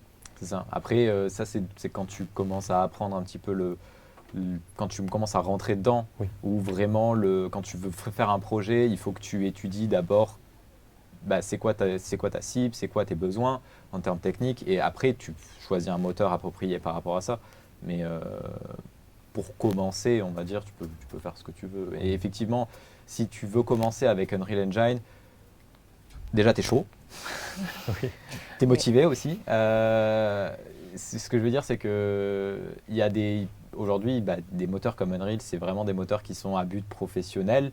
Donc c'est des moteurs qui sont extrêmement complexes parce que c'est des moteurs qui nous permettent de faire beaucoup de choses. Et donc plus un logiciel te permet de faire de choses, plus il est complexe à appréhender. Donc autant partir sur quelque chose qui est extrêmement simple, genre Scratch. Oui. Scratch c'est extrêmement simple, tu commences, tu as des blocs, tu peux faire de la programmation avec, ça va tout droit. Tu peux faire un petit peu de trucs, tu vas pas faire un triple A avec, mais tu peux faire des trucs. Pour le coup, je sais que mon tout premier jeu créé, et encore je savais même pas qu'au final c'était un jeu vidéo, je l'ai fait en 3e parce que en cours de techno on m'avait appris Scratch. Et au final, j'en m'en étais même pas rendu compte, mais j'avais mis un premier pas dans le milieu du jeu vidéo.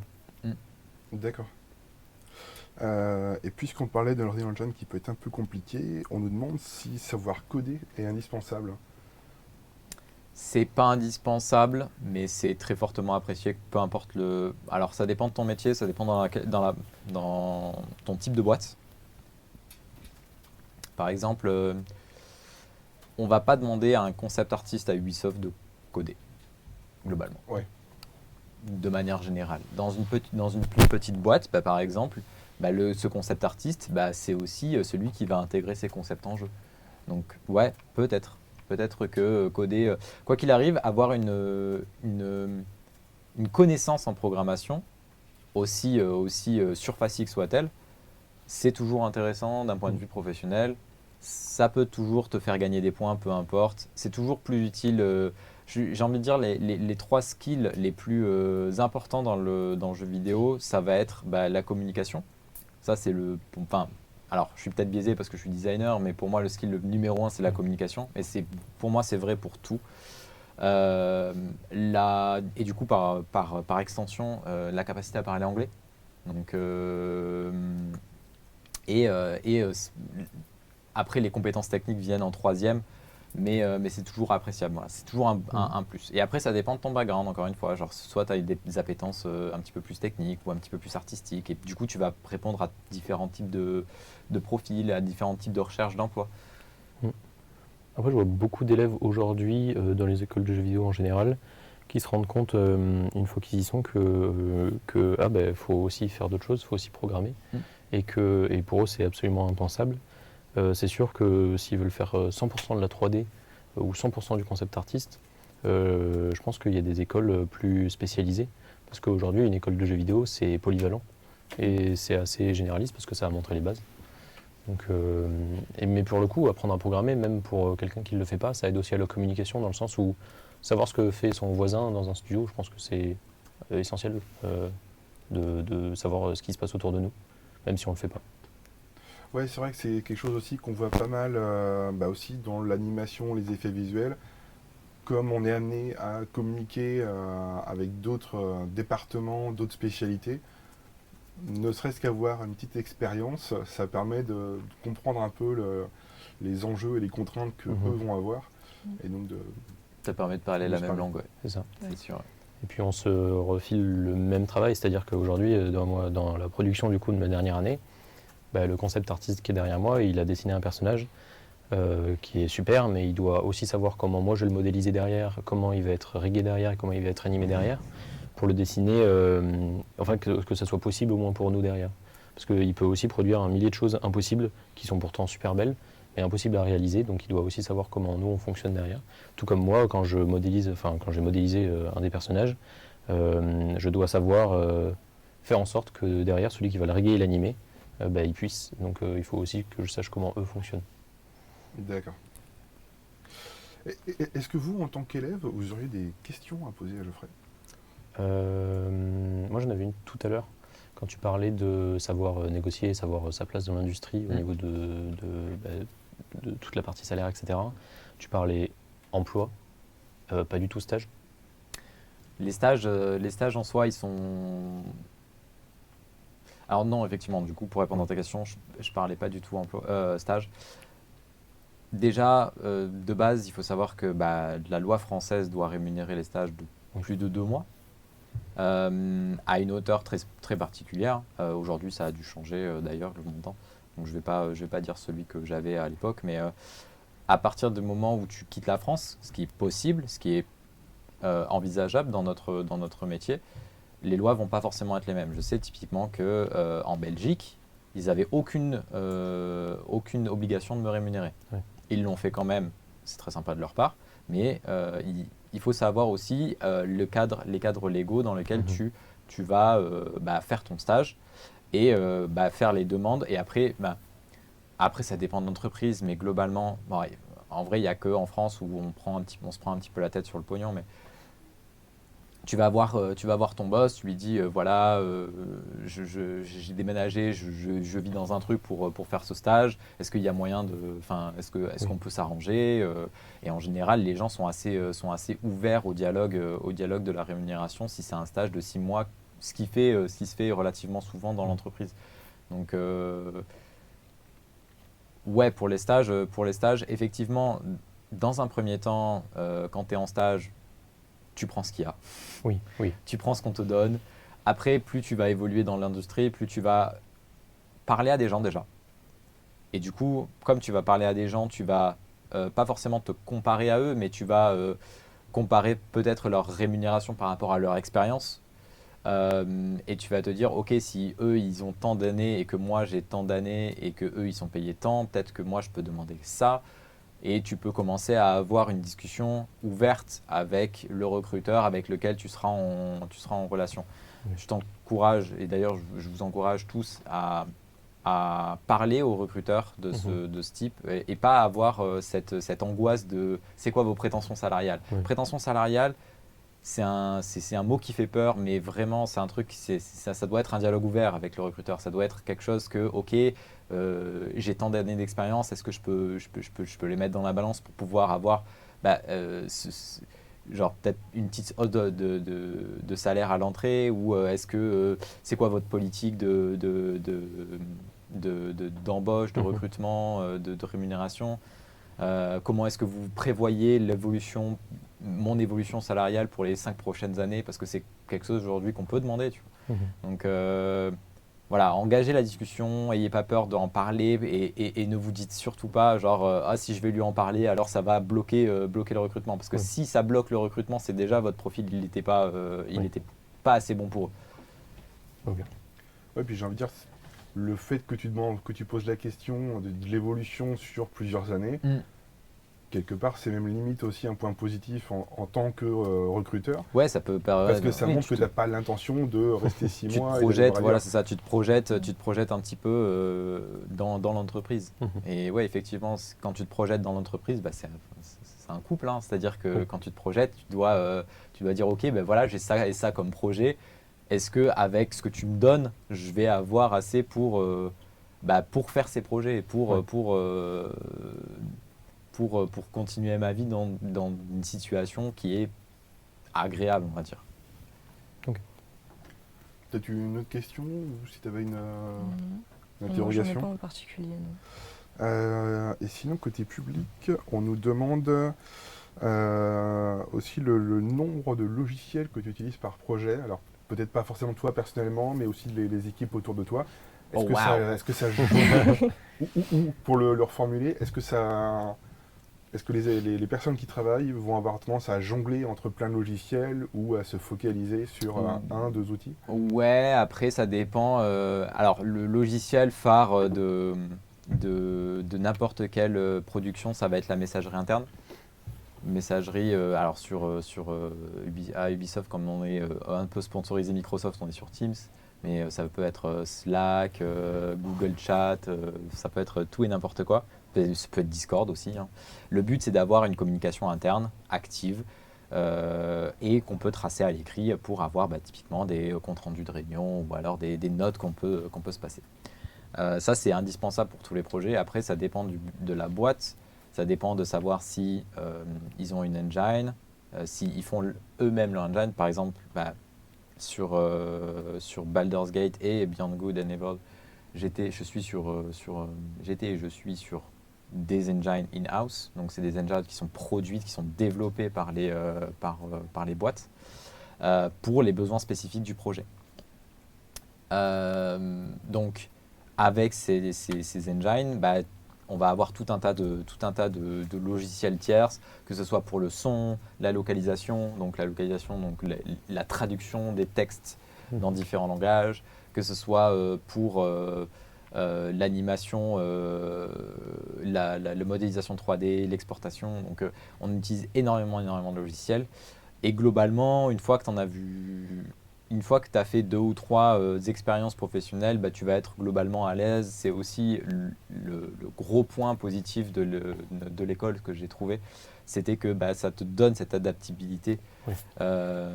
C'était quelque chose qui avait été très apprécié, qu'on te fout sur un projet, on te fout sur un nouveau projet, un nouveau moteur, tu connais rien et tu bidouilles pendant 2 mois et tu es en mode « Ok, c'est bon, je connais mon chemin, je peux faire des trucs, tu me dis et je te fais ». Donc c'est quelque chose que aujourd'hui c'est une plus-value qui est assez intéressante dans le sens où ça crée des profils qui sont quand même super attractifs. D'accord. Le processus de création au fond c'est le même, que ce soit sur Unreal ou sur Unity par exemple, c'est la même chose. C'est la syntaxe qui change, mais au fond, comme les langages de programmation, comme plein de choses. Ouais, c'est ça. On nous demande aussi, il y a une personne qui voudrait créer des décors et qui se demande quel métier vont se rattacher à ça. Pour les décors, ça dépend dans le sens où si tu veux intégrer tes décors dans le jeu ou si tu veux faire du concept art. Donc soit tu fais du concept art et tu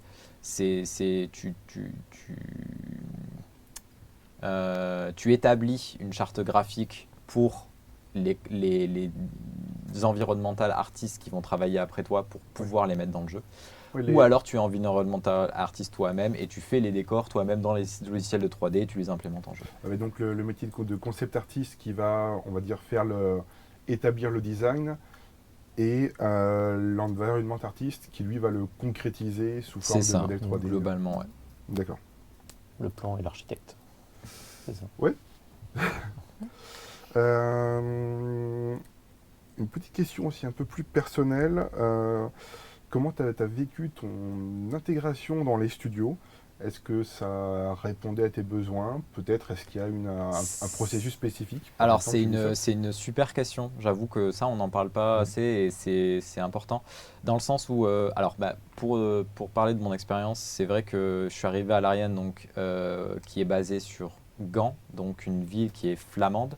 Donc globalement, personne parle français. À la rigueur, les Belges qui sont d'origine flamande, en général, parlent un petit peu le français, mais surtout le néerlandais. Enfin, surtout le flamand, pardon. Et l'anglais, du coup. C'est vrai que c'est un peu...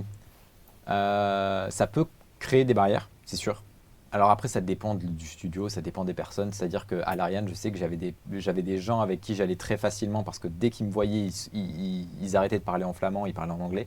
Ça, c'était très, très simple. Et il y avait des gens avec qui ils s'en foutaient un peu et ils parlaient en flamand. Et j'étais en mode « Salut hein !» C'était un peu compliqué. L'immersion dans l'équipe, c'est un petit peu difficile, surtout que je suis arrivé à une période qui était relativement complexe pour les stagiaires, sachant que 2 semaines avant mon arrivée, il y avait un stagiaire qui avait leak le jeu. Donc, ils avaient un petit peu les stagiaires c'est-à-dire que j'avais accès à aucun channel Slack important. J'étais vraiment dans ma toute petite bulle isolée avec genre juste une communication avec mon supérieur hiérarchique direct et 2-3 personnes, mais c'est tout quoi. Donc c'était un petit peu bizarre. Quand je suis revenu en CDD, ça allait un petit peu mieux. Après, il y a eu le confinement, mais c'était autre chose ça. Mais ouais, ça reste un petit peu compliqué quand tu es en stage. Il y a des boîtes dans lesquelles ils vont te faire vraiment sentir comme un stagiaire. Il faut avaler ça, il faut être OK avec ça, dans le sens où tu te dis, OK, je fais mes preuves et puis après, je rentre en CDD. Je fais du taf et après, s'ils me considèrent toujours comme le stagiaire de service, c'est bon quoi.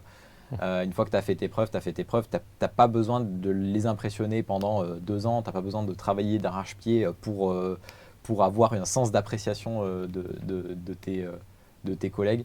Mais c'est important aussi de se sentir chez soi. Hein. Le taf, c'est comme une deuxième famille. Donc l'intégration, ça peut toujours être une situation compliquée. Donc à l'Ariane, ça s'est passé comme ça. À Volsen Studio, c'était beaucoup plus chaleureux. C'est un studio de Nice, donc forcément les gens... alors c'est un petit peu extrapolé, mais les gens sont de manière générale plus sympas. Ils sont assez de bonne humeur et on a tout de suite accroché avec l'équipe, donc c'était beaucoup plus simple, c'était beaucoup plus naturel. On parlait français, bon ça c'est sûr que ça aide un petit peu. Et puis, donc, ça m'a un petit peu appris de comment est-ce que une intégration, quand ça se faisait correctement dans les bonnes bases. Puis quand je suis arrivé, on était en mode, oui, mais on a une certaine appréciation de ton expertise, tu as fait l'Ariane et tout. Et j'étais en mode, trop bien. Et du coup, et ça s'est passé pareil à Ubisoft, c'est-à-dire que les gars, ils t'embauchent parce que tu représentes un talent, tu représentes une expertise, tu représentes une compétence. Donc forcément, ils te considèrent comme tel, ils te considèrent comme un père, même si tu as moins d'expérience. Et du coup, forcément, l'intégration se passe beaucoup plus facilement, on va dire. Donc, pour résumer un petit peu, l'intégration sur ton premier job, ça peut être compliqué, surtout si c'est ton job de stage. Et puis après, c'est... une fois que tu commences à un petit peu avoir de l'expérience, ne serait-ce qu'une petite expérience, hein. Moi j'avais 9 mois d'expérience, donc c'était pas non plus incroyable. Mais une fois que tu as fait un petit peu d'expérience, tu es tout de suite vu comme un professionnel du milieu et on ne te prend pas pour une guignole, donc c'est plutôt sympa. D'accord. Tu parlais de ton stage et justement on a une question par rapport à ça, sur le niveau d'exigence qui est attendu. Concrètement, tu arrives dans un studio, est-ce qu'on attend de toi que tu sois déjà prêt et professionnel ? Non, évidemment que non. T'as un stage, c'est une... Alors, encore une fois, je parle de mon expérience personnelle, donc une entreprise, donc l'Ariane qui, pour moi, a un excellent management, donc qui n'a pas du tout un management toxique. On était dans une dynamique d'apprentissage. Donc, le but, c'était de faire des conneries pour apprendre, évoluer, grandir en tant que designer.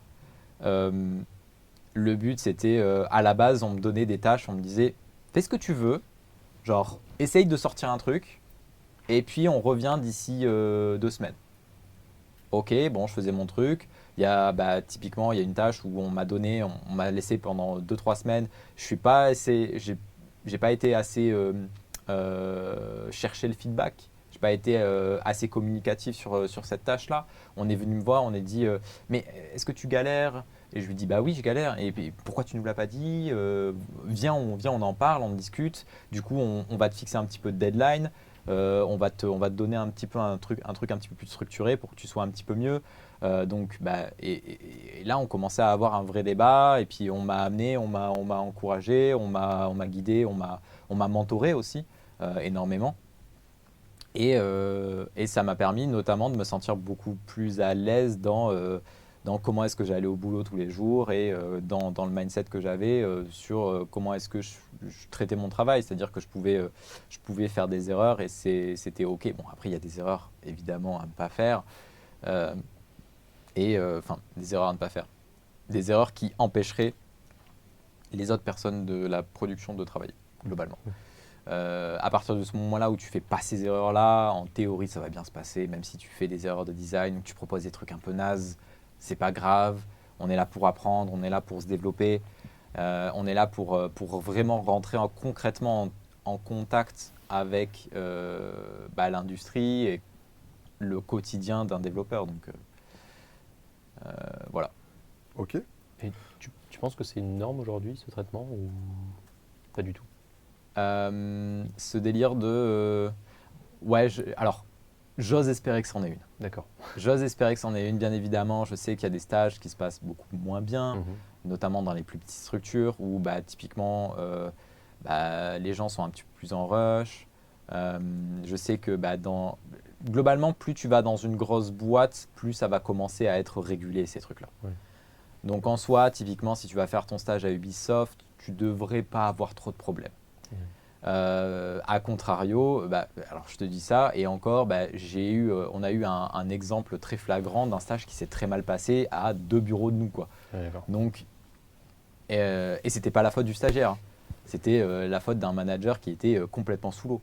Donc, encore une fois, il y a une grande majorité des stages qui se passent relativement bien. Et le but, c'est aussi de faire évoluer l'industrie pour que l'immersion et l'insertion dans cette industrie se passent de mieux en mieux. Et ça s'améliore. En vrai, ça s'améliore. C'est pas encore ça, mais ça s'améliore. Tu parlais de mérite pour les stages. Est-ce que c'était en référence aux notes d'école, aux compétences? Non, pas du tout en note d'école. Moi, comme j'ai dit, hein, j'ai passé ma scolarité à me ramasser sur littéralement tous les projets. Et en fait, je passais à chaque fois à l'année supérieure parce que j'avais des compétences techniques qui étaient assez bonnes et que derrière, même si les projets, je les foirais, je montrais quand même une certaine pédagogie, une certaine méthodologie qui rentrait relativement bien en ligne avec ce que voulait insérer l'école. Donc effectivement, alors les notes, moi j'aime pas les notes de base. Je trouve que c'est un peu réducteur dans le sens où on t'assigne une valeur, on assigne ton travail à une valeur. C'est très surfacique comme façon d'évaluer le travail de quelqu'un. Et bon, ça fonctionne comme ça fonctionne, mais globalement, en 3e année, si on a pu faire un projet comme celui qu'on a fait, c'est aussi parce qu'on a eu tous ces échecs au préalable. Donc, moi, je pense que se casser la gueule, c'est une bonne chose. Maintenant, faut aussi persévérer dans l'échec. C'est important. Et malgré des mauvaises notes, typiquement, il faut comprendre pourquoi est-ce que tu as eu des mauvaises notes. Est-ce que c'est... Alors, en vrai, ça peut être par manque de travail, mais c'est rarement le cas, en vrai. Si quelqu'un est galère dans une matière, c'est rarement parce qu'il manque de travail. Donc c'est plus d'un côté enseignant à accompagner les élèves en difficulté plutôt que... Alors quand je dis accompagner, je dis essayer de comprendre pourquoi ils ont échoué sur leur dernier test, sur leur dernier projet et tout, plutôt que de leur dire ok, t'as ça, continue. On nous demande aussi comment est-ce qu'on fait, quelles sont les démarches à suivre pour décrocher un stage chez Ubisoft. Est-ce qu'il y a une page dédiée qui liste des propositions? Est-ce qu'il faut contacter Alors ouais, il y a une page dédiée. Je ne l'ai pas actuellement parce que je n'ai pas recherché, je n'ai pas fait de stage à Ubisoft. Mais ouais, il y a une page dédiée. Il y a aussi le fait tu peux tout à fait passer par un réseau, dire tu travailles à Ubi, est-ce que après tu dois connaître la personne, hein, bien évidemment, mais est-ce que aujourd'hui les stages c'est envisageable?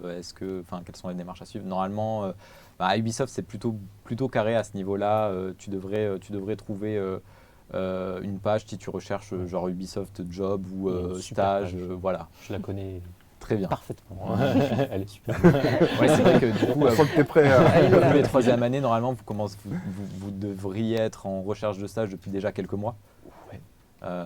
Pour les motiver, on va dire.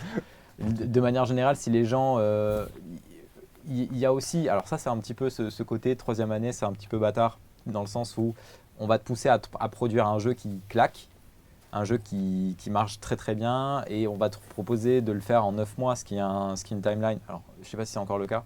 De C'est septembre à juin. Enfin, Ouais, donc 9-10 mois, ce qui est relativement court. Et à côté, derrière, on te dit, si tu ne travailles pas pour ton embauche, derrière, tu vas avoir un diplôme, mais tu vas avoir rien d'autre derrière. Donc il faut quand même que ça soit une démarche, et ça c'est quelque chose qui n'était pas poussé quand j'étais élève, ou de moins poussé de manière trop maladroite, où on nous disait faites des CV, faites des trucs, mais on ne nous donnait pas envie de postuler pour telle ou telle entreprise.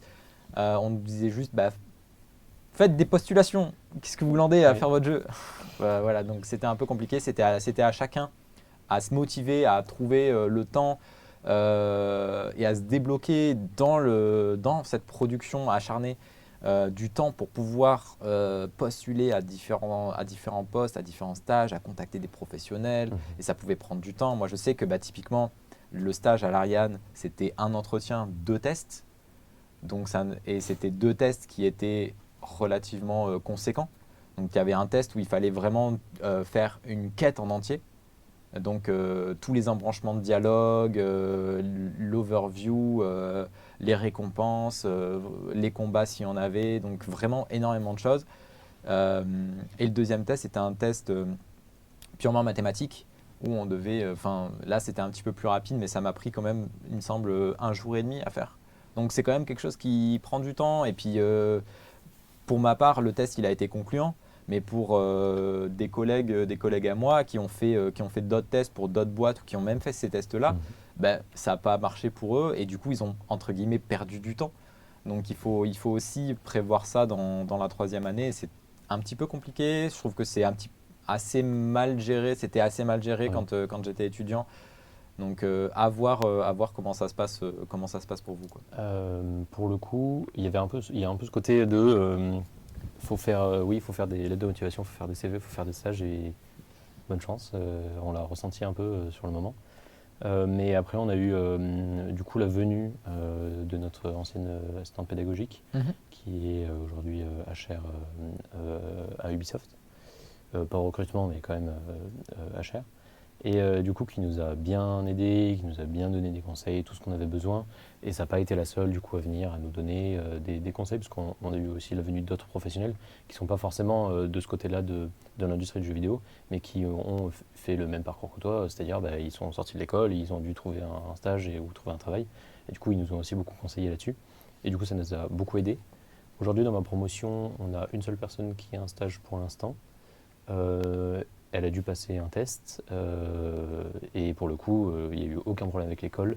Elle a pu s'absenter le temps qu'il fallait pour passer les tests qu'il fallait, pour prendre du temps pour produire son test, parce qu'en plus c'était un test sur une semaine. Elle avait une semaine pour rendre telle chose, et elle a pu prendre le temps qu'elle voulait pour le faire. Il n'y a eu aucun problème avec l'école, avec l'absence ou quoi que ce soit, aucun problème. De toute façon, c'est le but de la formation, c'est d'avoir un stage à la fin. Donc, il faut s'accorder avec l'école et surtout avec ton groupe.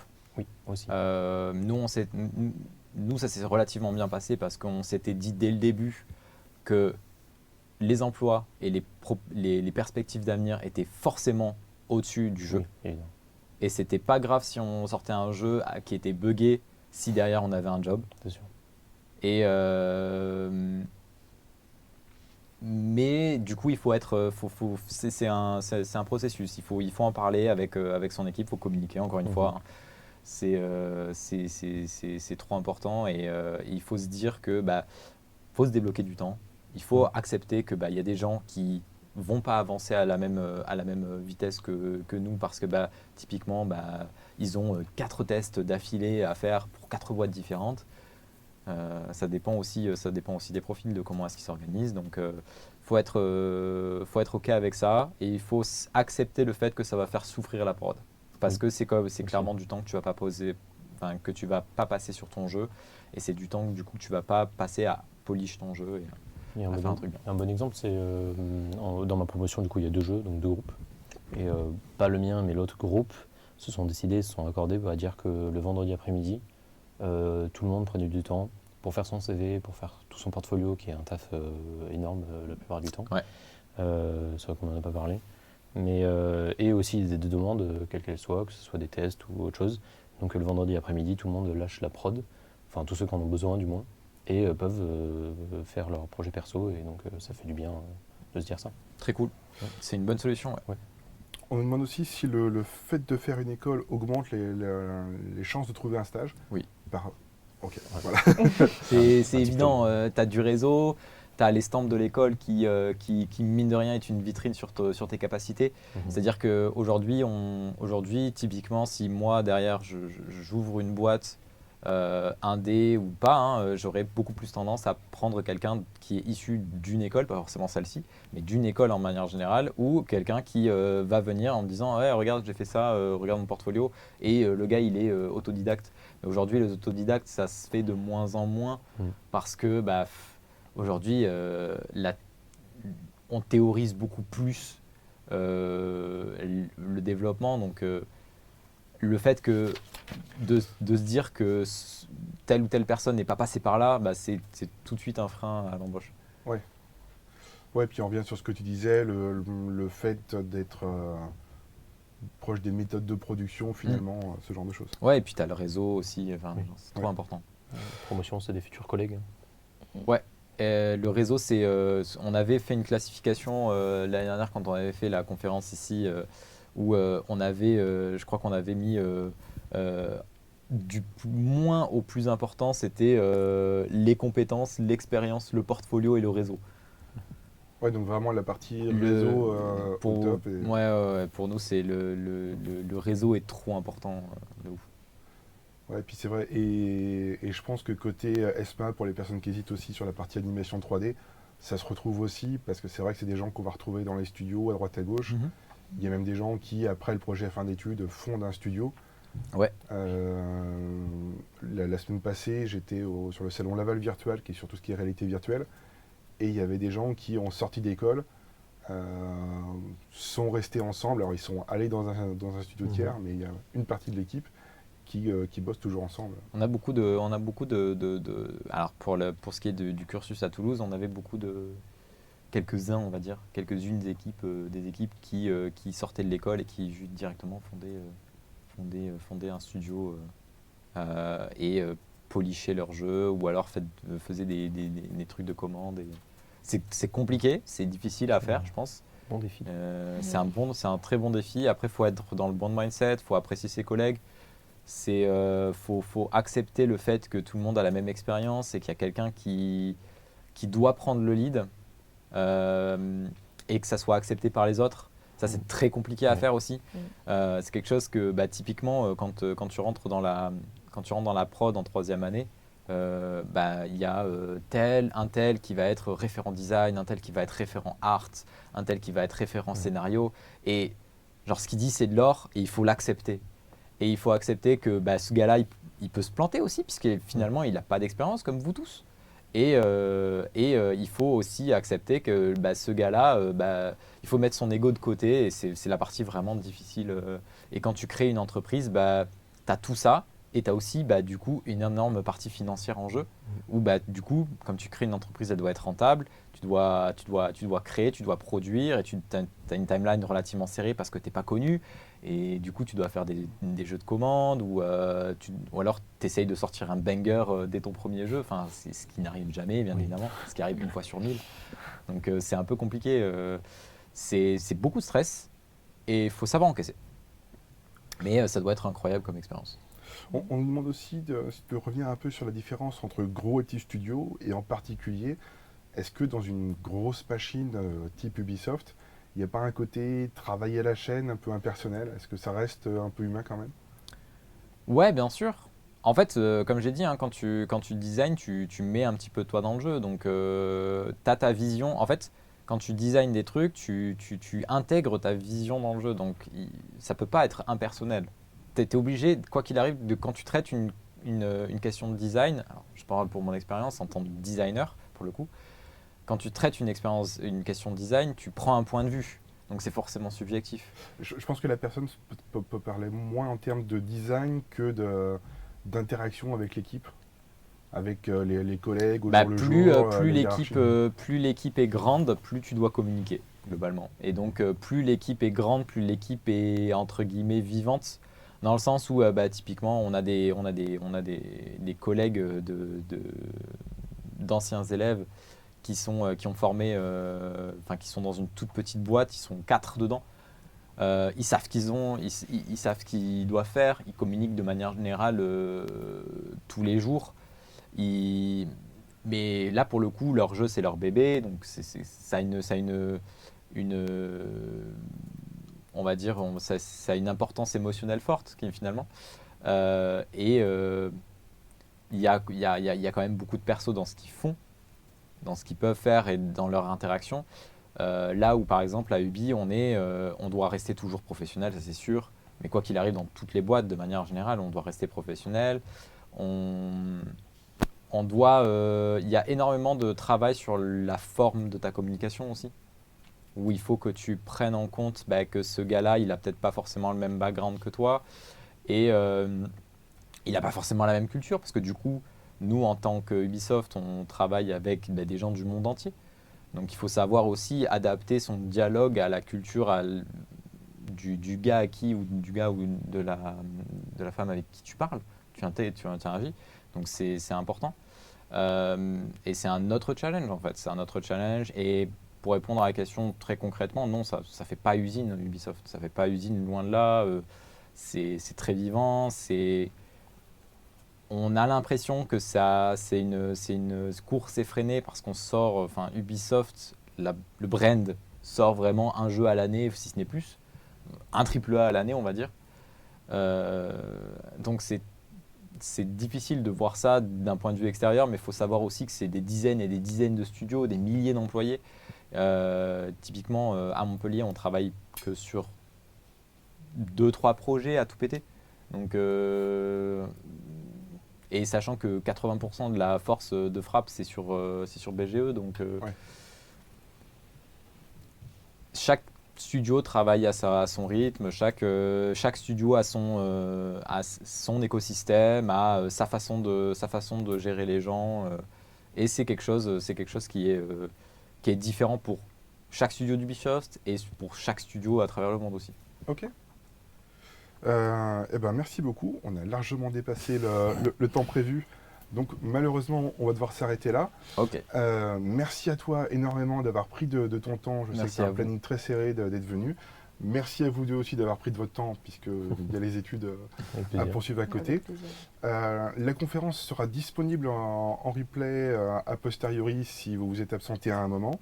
Et n'hésitez pas aussi à contacter l'école si vous avez d'autres questions, notamment sur la partie études, débouchés, stages. Ils seront là pour vous répondre. Merci beaucoup d'avoir suivi la conférence et à bientôt.